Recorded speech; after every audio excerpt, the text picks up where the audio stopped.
আসসালামু আলাইকুম সবাইকে স্বাগতম সেশন জটের আজকের ভিডিওতে। তো আজকের ভিডিওতে আমরা এসএসসি রসায়নের চ্যাপ্টার 4 এর একটা গুরুত্বপূর্ণ টপিক ইলেকট্রন বিন্যাস নিয়ে কিছু কথাবার্তা বলবো। তো এসএসসি কেমিস্ট্রিতে ইলেকট্রন বিন্যাসের আউটবাউ নীতি, ইলেকট্রন বিন্যাসের কিছু ব্যতিক্রম নিয়ে আলোচনা করা আছে। তো আমরা আজকের ভিডিওতে আমরা যে ইলেকট্রন বিন্যাস সাধারণত করে থাকি সেই ইলেকট্রন বিন্যাস কীভাবে আরেকটু শর্টেস্ট টাইমে আরেকটু ইজিয়ার ওয়েতে করা যায় সেটা আমরা দেখার চেষ্টা করব। আমরা জানি ইলেকট্রন বিন্যাসের ক্ষেত্রে আমাদের 4টা অরবিটাল আছে, S orbital, P orbital, D orbital এবং এফ অরবিটাল। এই এসপিডিএফ অরবিটালগুলো দিয়ে আমরা যখন ইলেকট্রন বিন্যাস করব, অর্থাৎ এসপিডিএফ অরবিটালে আমরা যখন ইলেকট্রন প্রবেশ করাবো, সেক্ষেত্রে আমরা সহজে কম সময়ে ইলেকট্রন বিন্যাস করার জন্য একটা সিকোয়েন্স ফলো করতে পারি। তাহলে চলুন আমরা সিকোয়েন্সটা একটু দেখি।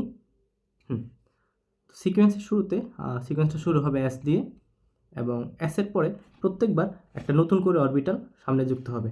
অর্থাৎ প্রথমটা যেহেতু এস ছিল, পরের সিকোয়েন্স আসবে পিএস, এবং তারপরে সিকোয়েন্স আসবে ডিপিএস, এবং সর্বশেষ সিকোয়েন্স আসবে এফডিপিএস। অর্থাৎ আমরা এখানে সিকোয়েন্স পাচ্ছি কয়টা? 4টা, এস, পিএস, ডিপিএস, এফডিপিএস। এই সিকোয়েন্সগুলো আমরা খুব সহজে মনে রাখতে পারবো, এস, পিএস, ডিপিএস, এফডিপিএস। এবং এই সিকোয়েন্সগুলো আমরা যখন ইলেকট্রন বিন্যাস করব, প্রত্যেকবার ইলেকট্রন বিন্যাসের ক্ষেত্রে প্রতিটা সিকোয়েন্স আমরা 2বার করে ব্যবহার করব। তাহলে এস 2বার, পিএস 2বার, ডিপিএস 2বার এবং এফডিপিএস 2বার। আমরা যখন ইলেকট্রন প্রবেশ করাবো, তখন প্রত্যেকটা অরবিটালের ধারণ ক্ষমতা অনুযায়ী ইলেকট্রন প্রবেশ করাতে হবে, এবং প্রত্যেকটা অরবিটাল যখন আমরা লিখব, তখন এস শুরু হবে আমরা 1 দিয়ে শুরু করব, পি শুরু করব আমরা 2 দিয়ে, ডি শুরু করব আমরা 3 দিয়ে, এবং বুঝতে পারতেছেন এফ শুরু করব আমরা 4 দিয়ে।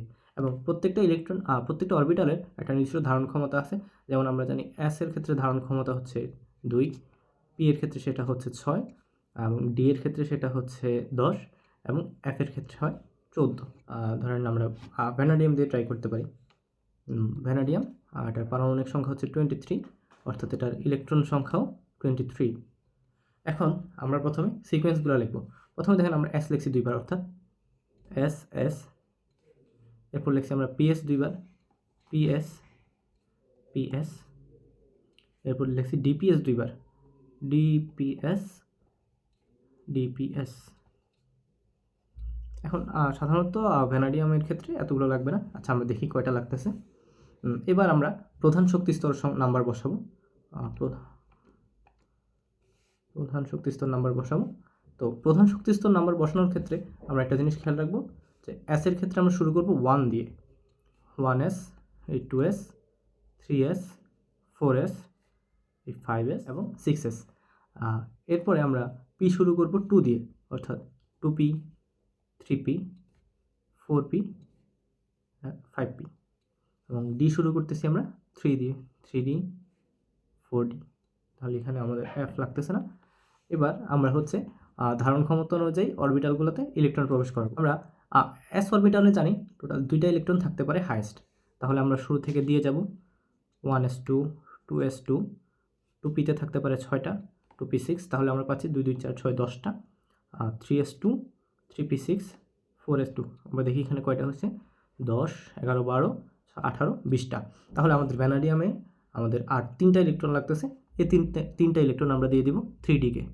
তাহলে 3d3 এর মাধ্যমে আমাদের হচ্ছে ভ্যানাডিয়ামের ইলেকট্রন বিন্যাস শেষ হয়ে গেল, এবং আমরা খুব কম সময়ে ইলেকট্রন বিন্যাসটা করে ফেলতে পারলাম। তো এই পদ্ধতির মাধ্যমে আমরা খুব বড় পারমাণবিক সংখ্যা বিশিষ্ট যে কোনো মৌলের আমরা ইলেকট্রন বিন্যাস খুব সহজে করে ফেলতে পারবো। তো আমরা এখন চেষ্টা করব অনেক বেশি পারমাণবিক সংখ্যা বিশিষ্ট একটা মৌলের ইলেকট্রন বিন্যাস করতে। তো যেটার নাম কিনা ইভেন আমি নিজেও জানি না। তো আমরা ট্রাই করে দেখতে পারি। আমরা দেখতে পারি 68, চেষ্টা করে দেখতে পারি। তাহলে আমরা প্রথমে লিখলাম 68, আমরা এটা ইলেকট্রন বিন্যাস করব। ইলেকট্রন বিন্যাস করার ক্ষেত্রে আমরা প্রথমে হচ্ছে আমাদের সিকোয়েন্সটা লিখে ফেলব, এস 2বার, S S, PS PS, DPS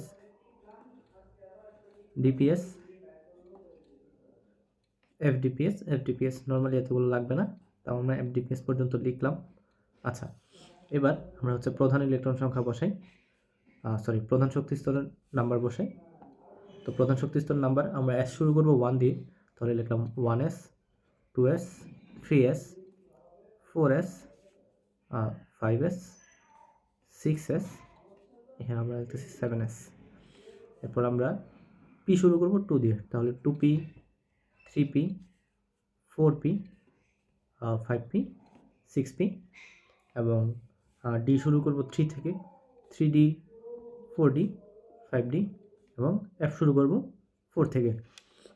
এবার আমরা হচ্ছে ইলেকট্রন ধারণ ক্ষমতার আমরা ফিল আপ করে দিব। তাহলে 1s এর জন্য আমরা s অরবিটালে সর্বোচ্চ থাকতে পারে 2টা করে ইলেকট্রন, তাহলে আমরা 2টা করে ইলেকট্রন দিয়ে দিই। তাহলে 1s2 2s2 পিতে থাকে 6টা, তাহলে 10টা হয়ে গেল, 12টা 18টা 20টা।